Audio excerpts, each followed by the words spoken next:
Disarmament, Part 1. Criminals by Western Values. Considering anything good which helps communism, the Soviets use promise-breaking as an instrument of policy. They engage us in agreements for the purpose of breaking them. We are bound by the agreements which bind the Soviets not at all.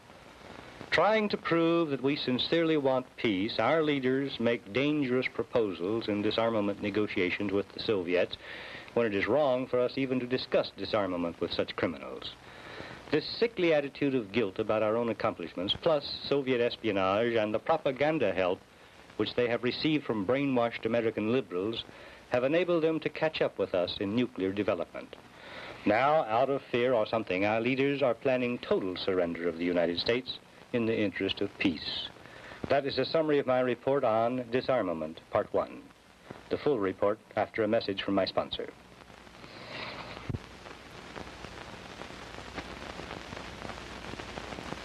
Even in these days, when the American public is prepared to expect almost anything from officialdom, it would be shocking to hear that law enforcement officials of our major cities were negotiating peace and disarmament agreements with criminal leaders.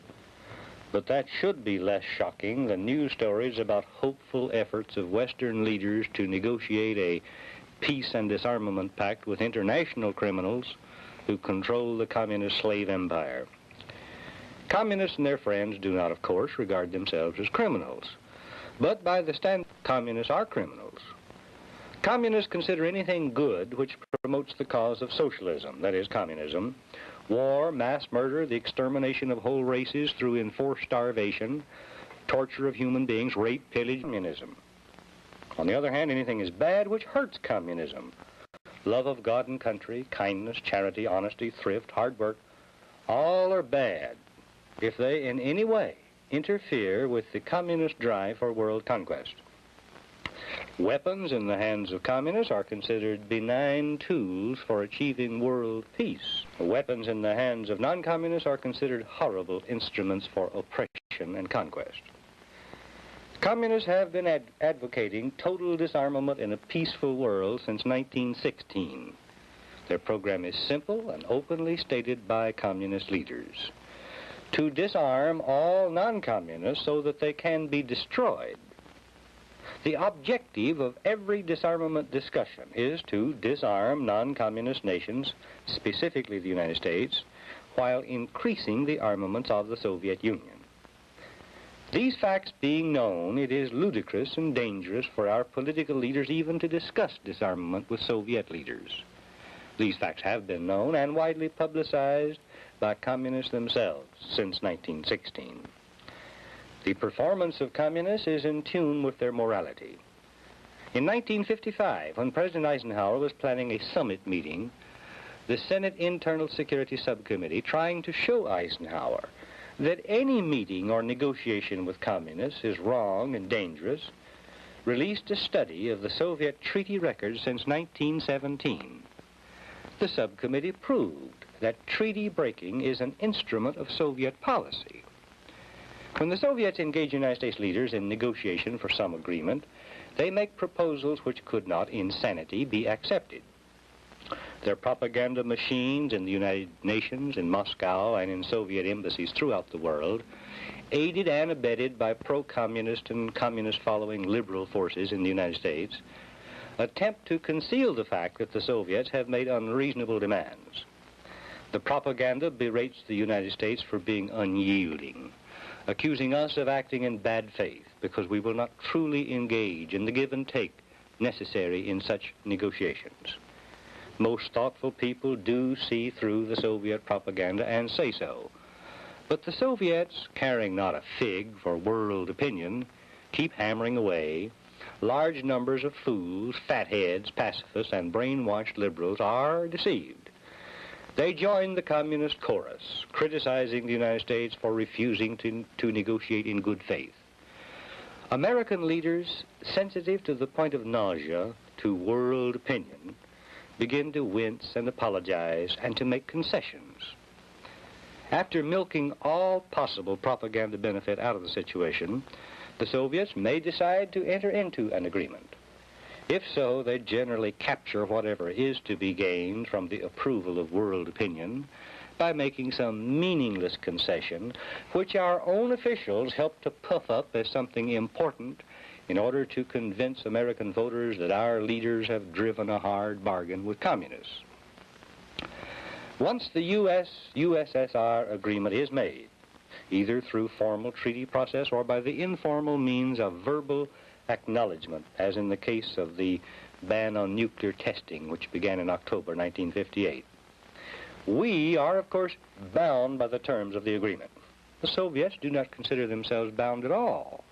As a matter of policy, they violate the terms of the agreement they have made, sometimes openly to show arrogant contempt for us, as in their immediate and continuous violations of the Korean Armistice Agreement made in July 1953, sometimes surreptitiously, as in their violations of the Nuclear Test Ban Agreement of October 1958.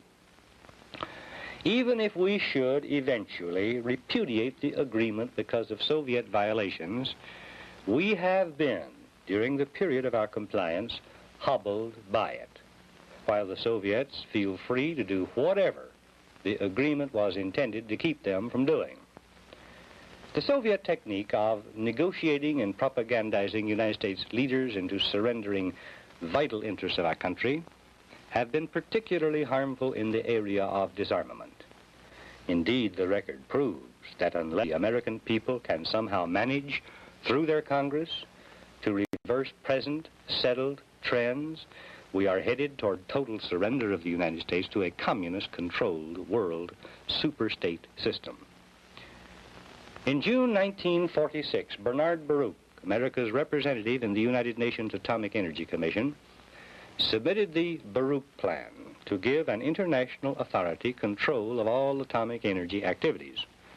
The Soviets approved the Baruch Plan, which would have stripped the United States of atomic weapons, because the Soviets were years behind us and knew that the UN authority could not limit their own plans for research and development. But the Soviets wanted the Baruch Plan implemented through the UN Security Council, where the Soviets had a veto. The Baruch Plan foundered on this point. It was never adopted. As time passed, the Soviets became less interested because they had begun to catch up with us in atomic research and development, thanks to our voluntary curtailment, to the atom spies who delivered our major secrets to the Soviets, and to German scientists whom we had permitted the Soviets to kidnap and take to Russia. The disarmament propaganda, therefore, subtly changed. Less emphasis on international control of atomic energy, more on have nations sharing their atomic energy knowledge and materials with have-not nations. Dialectics, this meant giving United States materials away abroad so that the United States could not use them for military purposes, while the Soviets could concentrate on military use for their nuclear materials.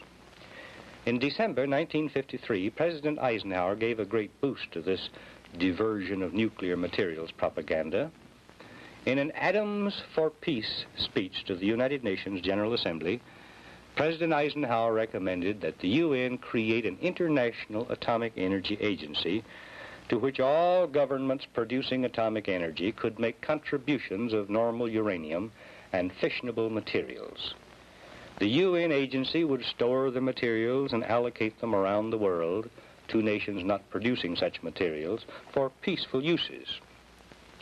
Almost 3 years later, on October 23, 1956, the General Assembly of the UN approved a charter for the Atomic Energy Agency which Eisenhower wanted. 3 days later, October 26, 1956, before any nation had had opportunity to ratify the charter, President Eisenhower pledged the United States to give this new UN agency immediately 11,000 pounds of uranium-235, and after that, to match combined contributions of all nations on Earth. At the time, the estimated production cost of 11,000 pounds of uranium-235 was $110 million. Without consulting Congress, indeed before the International Atomic Energy Agency Charter had even been submitted to the Senate for approval, President Eisenhower promised to start the International Atom Bank off with a gift of $110 million worth of uranium-235, and promised that United States gifts would stay at least that far ahead of the gifts of all other nations on Earth put together. The late Senator Joseph McCarthy fought hard against Senate ratification of the Atomic Agency Charter, predicting that communists would take the thing over and use it against us. The Senate Atomic Energy Committee held hearings, receiving abundant and repeated assurances from the State Department and from the Atomic Energy Commission that there was no possibility of communists taking over the new agency. The parade of witnesses from the executive branch of government virtually guaranteed that the International Atomic Energy Agency would always be run the way the United States wanted. Internationalist supporters of the plan were scornful of McCarthyites for suggesting that the President and the State Department and the Atomic Energy Commission would do anything or recommend anything dangerous for America. The Senate ratified the charter of the new agency in June 1957. The agency came into existence in July 1957, and by the end of October 1957, the communists had taken control of it. Next week, more details. Goodbye. God bless you. For a printed copy of this broadcast, send 25 cents to Dan Smoot, Dallas 14, Texas, and ask for 403, Disarmament Part 1. 6 copies, $1.